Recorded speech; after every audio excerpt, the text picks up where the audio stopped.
Sugars are part of the carbohydrate group of molecules, and we haven't covered those. We're going to cover them as part of the pre-lab lecture today. So for right now, I'll just say that that part of the nucleotide is a ribose sugar.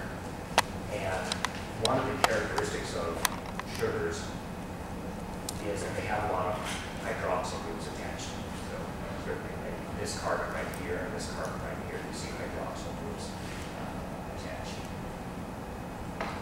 All right, so this is ribose sugar.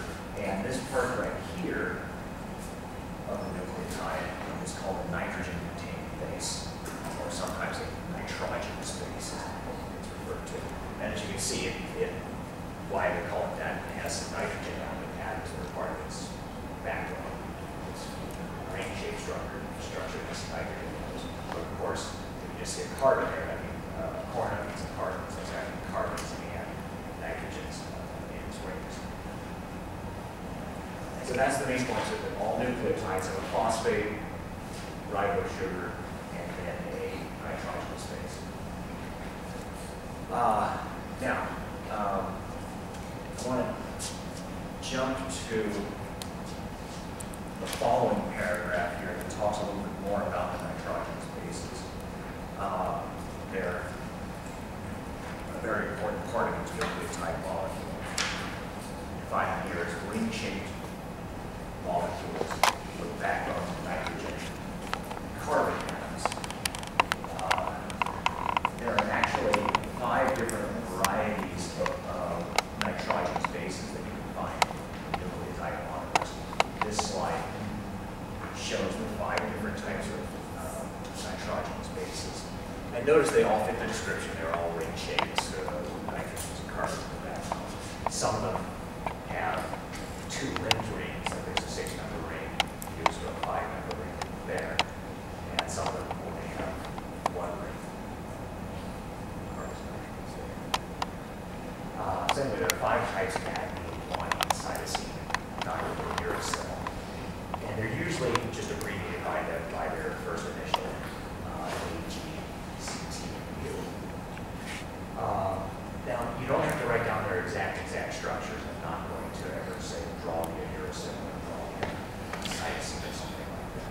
But I do want you to know the parts that I spell out here. They've got nitrogens and carbons in their backbone. I want you to know their names and their abbreviated letters. Another thing to note is there are a lot of partial charges in these nitrogen-containing bases. Remember that oxygens are partially negative, and any carbons that they're attached to are partially positive. Nitrogens, like oxygens, they get partially negative, and any atoms that they're attached to, like this hydrogen right here, so partially positive, partially negative, partially positive carbon here, partially negative oxygen there, partially negative nitrogen, partially hydrogen, partially negative, partially positive, partially negative, partially positive. You get the idea. They're just full of lots of partial charges. And that's going to allow hydrogen bonding between, for instance, notice that this carbon right here is, this hydrogen right here is partially positive. And so if it happened to get near to, to this nitrogen right here, which is partially negative, you get hydrogen bonding between them. Or, another good example, this hydrogen right here is partially positive, and if it were to get near this partially negative oxygen right here, they would be attracted to each other. Electrostatic attraction. So the major point here is that these can be attracted to each other, but of course there's a lot of oxygen and hydrogen bonding. Now, focus on the T and the U nitrogenous bases here. You only find the T's in DNA nucleotides, and you only find the U's in RNA nucleotides. The other ones you can find in either one, DNA nucleotides or RNA nucleotides, can have an A or a G or a C, but the T is specific for DNA and U is specific for RNA. But that being said, notice that there's not too much difference between T and U. you look at the structure, carbon, double bond, oxygen, carbon, oxygen, nitrogen, hydrogen, nitrogen, hydrogen, carbon, double bond, oxygen, carbon, oxygen, nitrogen, hydrogen, nitrogen, hydrogen, carbon, carbon, carbon. The only real difference is that there's an extra carbon with some hydrogen stuck on it there, whereas here it's just a hydrogen. And that really doesn't affect the properties or function of the molecule at all. All those partial negative and partial positive charges on this end are exactly the same as over on this end of this uracil. So functional wise, the nine uracil get to all the same hydrogen atoms as each other. Very similar to each other in shape and function. A couple of last points on these nitrogen spaces.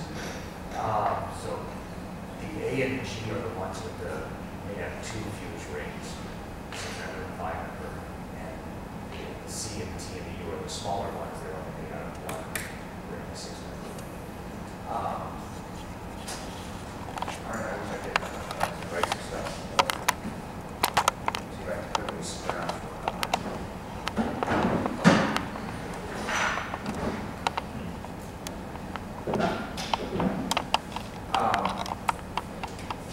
So I want you to remember which ones are big and which ones are not. The G and the C are the ones. So G and A are the large ones. And here's how you remember that. They are grand and awesome. Whereas the C's, U's, and T's have been cut down to size. Pretty cute, yeah. That's how I keep them straight around. Awesome and grand versus cut down to size.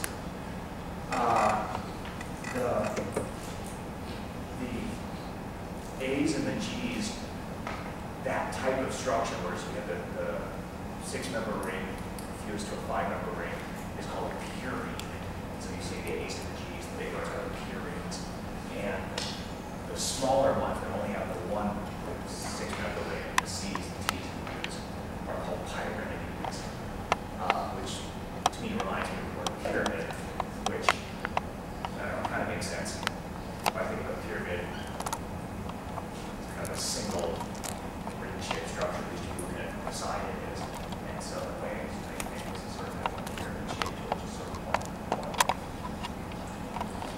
And use any little mental tricks you can to keep these in order.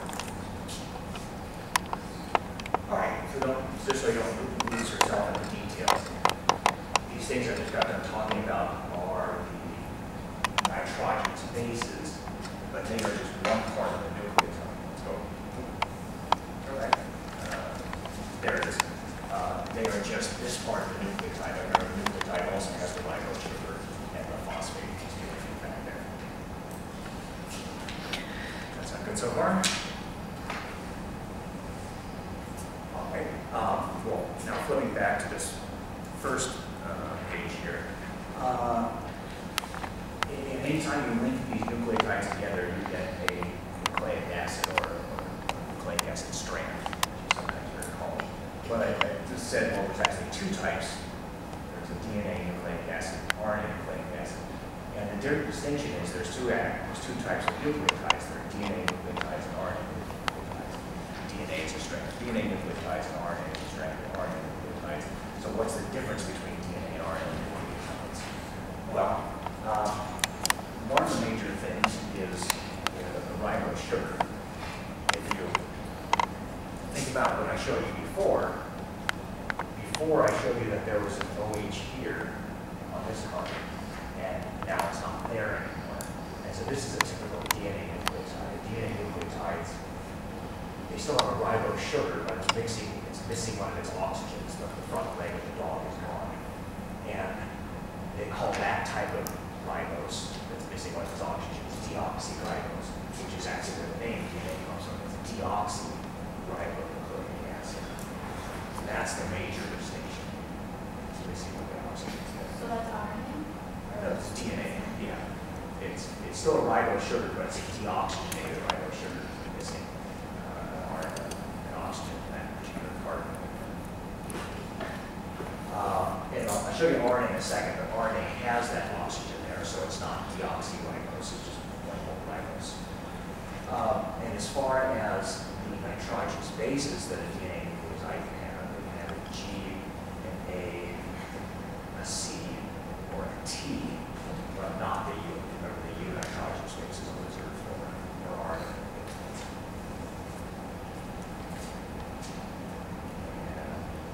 That's the gist of it. You guys have more pictures of it. There's a missing OH makes it a deoxyribose.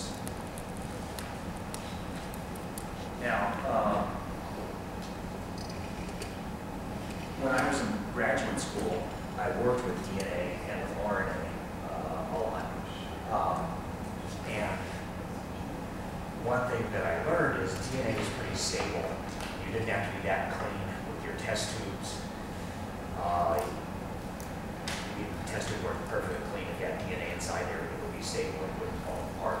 RNA was very, very sensitive. Everything had to be just completely clean.